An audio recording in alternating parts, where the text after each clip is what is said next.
में सुन रहा था, मुझे बताया मेरे लोगों ने कि मेयर कराची ने, जो मेरे भाई हैं छोटे, उन्होंने प्रेस कॉन्फ्रेंस में कहा है कि मेरे पास इख्तियारात नहीं है। तो मैं अपने उस मेयर छोटे भाई को दावत दे रहा हूं, इस गवर्नर के पास भी नहीं है, आ जाओ दोनों मिलकर साथ काम करते हैं। और मैं बताऊंगा कि बगैर इख्तियारात के कैसे काम होता है। आप मुझे बताएं, अगर दिल से काम करना हो तो किसी इख्तियार की जरूरत है? अगर काम करना हो तो इख्तियार की नहीं, इखलाक की जरूरत है।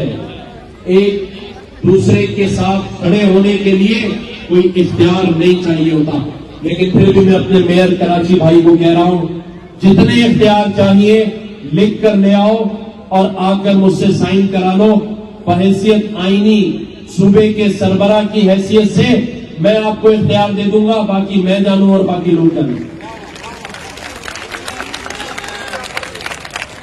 तुम्हें एक दफा ऐसा इख्तियार दे के जाना चाहता हूं जहां हर घर में पानी आए, हर गली बनी हो, हर रोड बना हो, हर बच्चा स्कूल जाता हो, हर एक के घर में कोई परेशानी हो तो सारे जो बल्दियाती इदारे हैं, काउंसलर हैं, वो इतने बाइख्तियार हो कि वो रोड भी बनवा दें।